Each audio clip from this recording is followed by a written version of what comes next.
35 years later, they were having, after World War II, they were having food rationing. Pound sterling crashed. Dukes were giving guided tours of their castles because they couldn't afford to maintain them otherwise. Doesn't take long.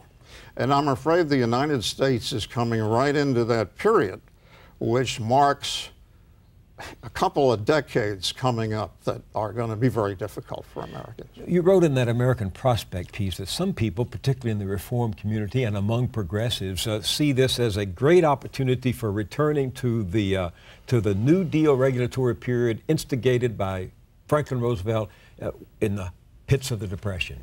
You don't think that's happening? Well, I mean, there's several difficulties here. First of all, at this point, what you've got are the Democrats are the party right at this point that's getting most of the financial money. When Franklin D. Roosevelt won in 1932, we know he wasn't getting most of the financial money. The second thing is, I don't think we're more than partway through. The Democrats think it's going to be another 1933. They get in there, they can do all the New Deal stuff. My feeling is that they're coming in halfway and they're going to have to make hard decisions that are going to eat the Democratic coalition like a bologna sandwich. They're going to start civil wars. How come? What do you mean? Well, if you're going to bail out Wall Street while you're saying, oh, Social Security recipients, maybe they don't even need that money. A lot of people in the financial community basically want to push Social Security on some sort of voluntary basis and needs test it and get rid of it. Now, a lot of Democrats in the labor movement are very nervous about Obama. They put out press releases talking about Rubinomics because they see that the flush of the Democratic Party carries a lunchbox, but the new soul of the Democratic Party wears a pinstripe suit. And the Republicans, what do they do? Well, there's more of the same. Is it? I mean, what? You know, different flavors. I can't imagine anything worse than having another 4 years of George W. Bush. I think he's probably the biggest disaster at the worst period of time that we could ever have a disaster in modern history. But could the Republicans be different and better? Oddly enough, I think they might have a small bit of integrity as opposition people. Whereas subordinate to Bush and all the people that control national Republican politics, the Republicans were a waste of time. But for example, Senator Grassley of Iowa was ranking Republican on the Senate Finance Committee. He opposed the Fannie-Freddie bill and said it was a payoff for Wall Street and K Street. That's the lobbyists in Washington. You now have a senator from Alabama, Shelby, who's the ranking Republican on Senate banking, totally opposed to any more bailouts. We've got to let the markets do it. Well, the National Republican Party doesn't believe that for 1 minute. Because they get their money from the same That's right. The same money that goes to the Democrats. Right.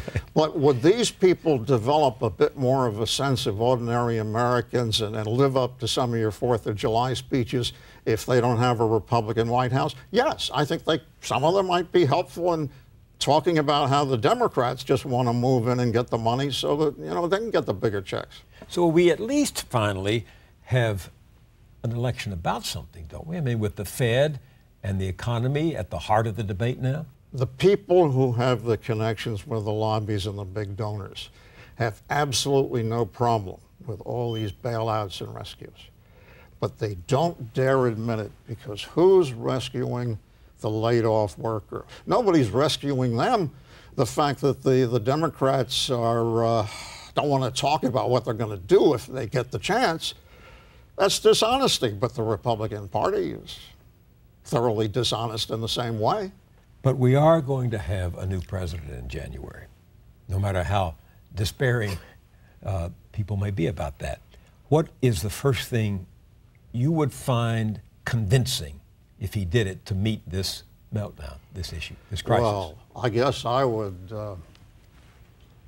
not talking out of school particularly, Obama told me one time he read some of my books, so I would be very interested and impressed if he in January started to say something has really gone wrong in this country, and I'm not sure that I or anybody else can turn it around, but We've borrowed so much money. We've let this Las Vegas version of what used to be ordinary banks in our ordinary hometowns go berserk.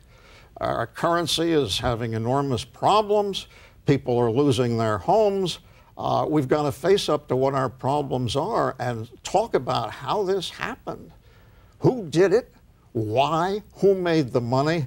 Well, I think if he were to start talking about, I'd take him seriously, but I think half of Washington would have a problem in their stomach that needed quick relief, let me put it that way, because you don't rock that boat.